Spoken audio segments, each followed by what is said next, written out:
My name is Austin Lassen, and this is my 1984 Chevy K5 Blazer. It was a CUCV. It's kind of been unmilitarized. I bought it from a guy. It had a small block Chevy 350 motor in it, hooked to the original 3-speed turbo 400 transmission. We went ahead and threw a 4BT in it, took it back to its diesel roots. It used to have a 6.2 diesel factory. Someone ripped that out along the way. It's now got a 47 RH transmission out of a 94 to 95 Dodge 12 valve, NP205 transfer case, 4BT that came out of a wood chipper originally, was what I was told. I bought the engine used from a guy in pieces and just been slowly putting it together. It's got 5x16 injectors, P7100 injection pump on it.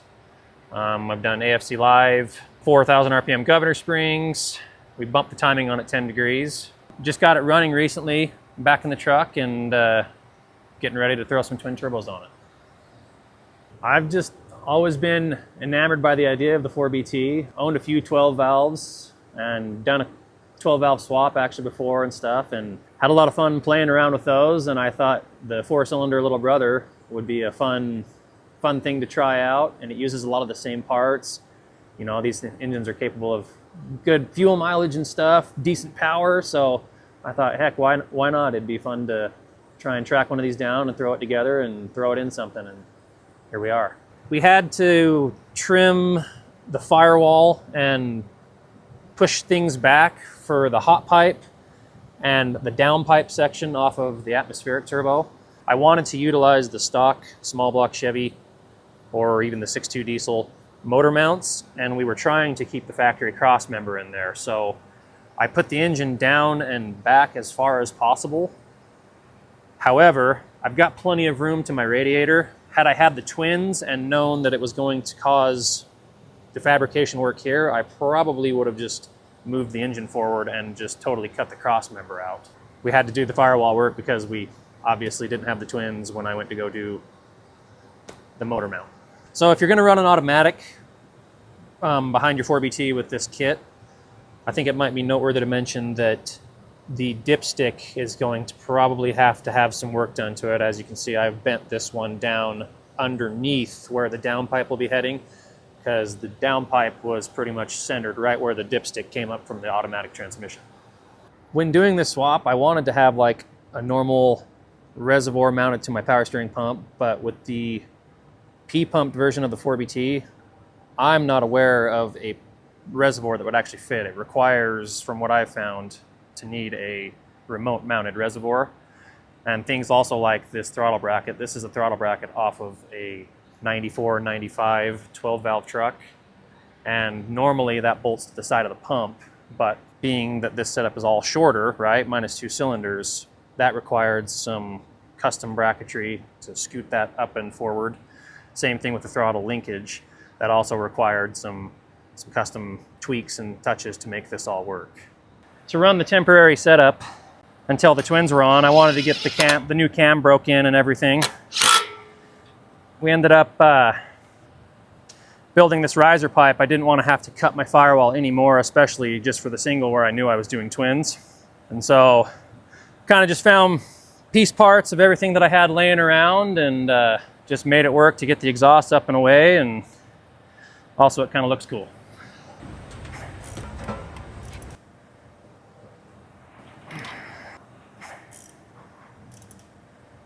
We've installed the oil drain block.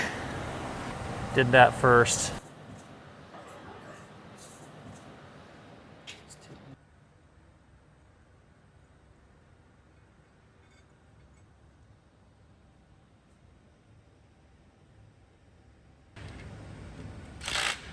What's nice about these square bodies is when your wife kicks you out for all the time you spend on it, you can just nuzzle up next to the engine in the engine bay.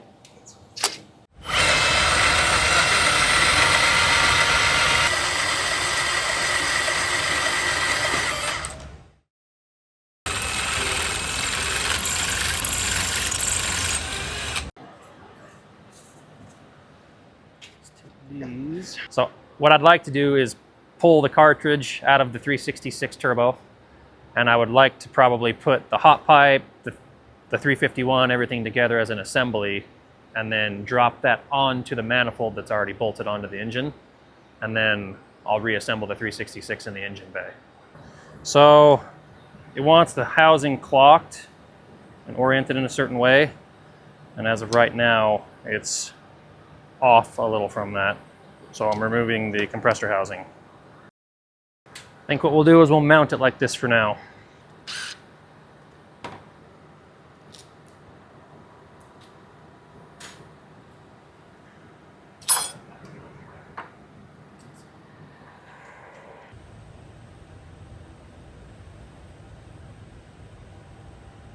The kit comes with, it looks like 3 of these CNC laser cut nice brackets. For this specific project, we're going to go ahead and use the 53-degree support bracket. And then this needs to go away from it.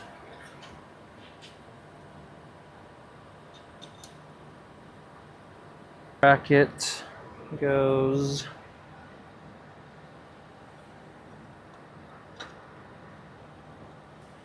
just like so.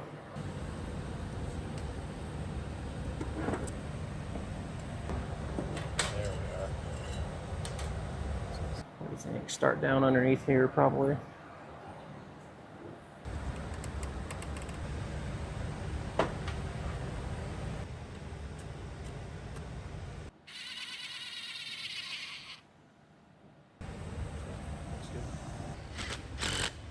Might have to leave that one.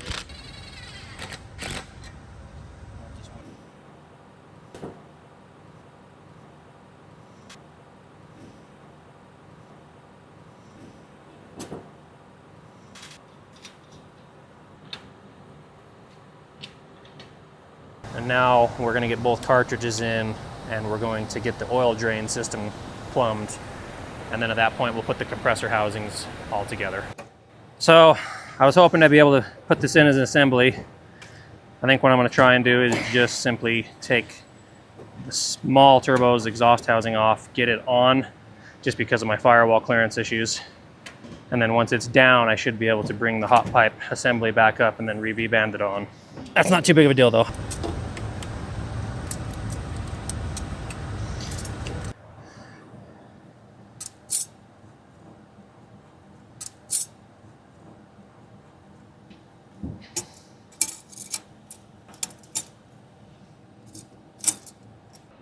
So one of the issues we found with installing this engine in here is that people, including myself, think of the 4BT as a miniature 6BT.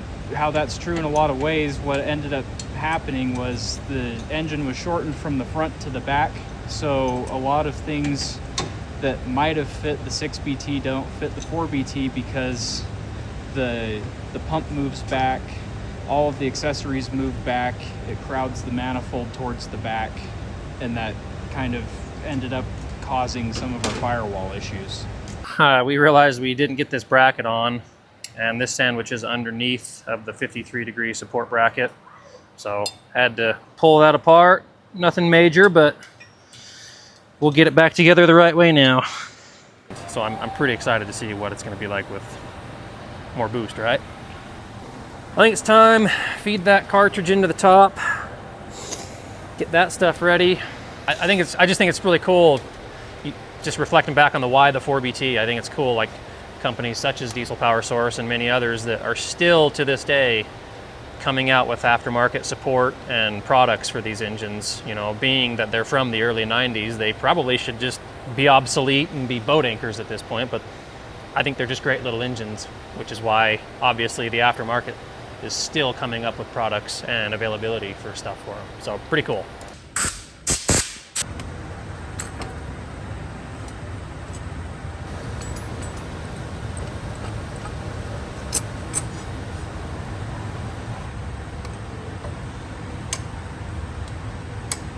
We've installed the oil drain block. Did that first, and now we're going to get both cartridges in, and we're going to get the oil drain system plumbed. And then at that point, we'll put the compressor housings all together.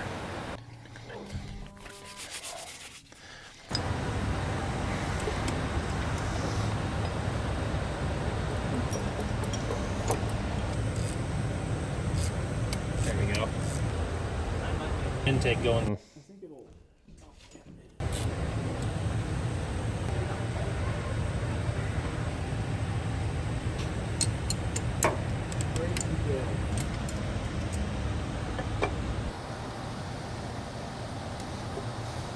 It's going to be a slight offset.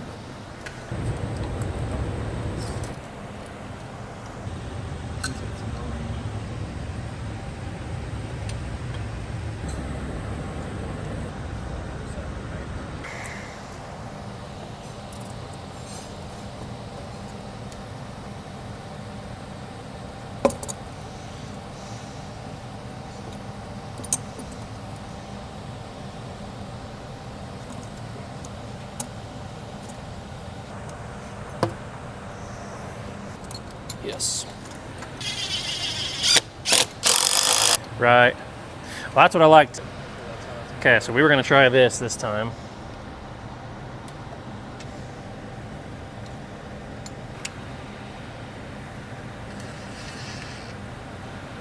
Variable transmission to get back to.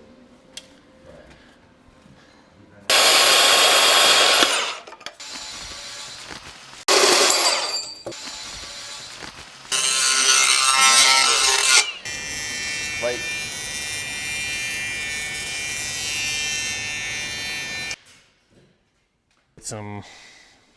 A grid heater of sorts in here. do you want to?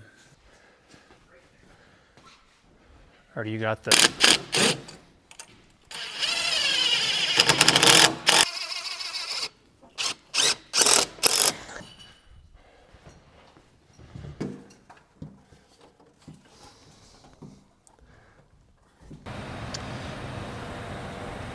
Hold down a little more even. Well, actually.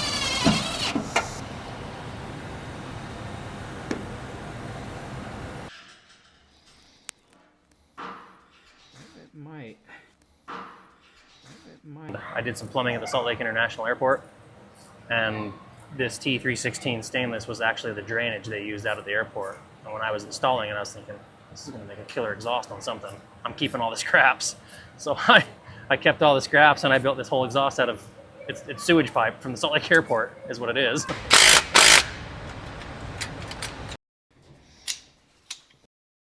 All right, we just finished up the install. We're going to go ahead and fire it up. Let's see how it goes.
Definitely quieted things down with the full exhaust hooked up and both turbos on.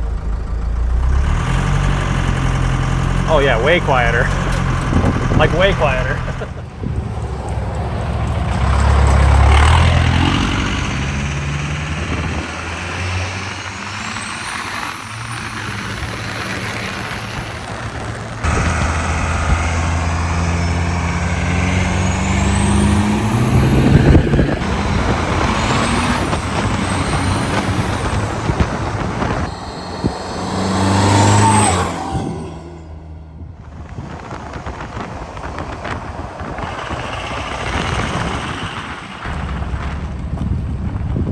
So we just got back from the first test drive, and it's running pretty dang good. The turbos come on and spool at decent RPMs. It cleans the smoke out a lot, which I'm pretty happy with. No need to be smoking the roadways out and getting people mad. So all in all, I would say this kit fits the 4BT pretty good.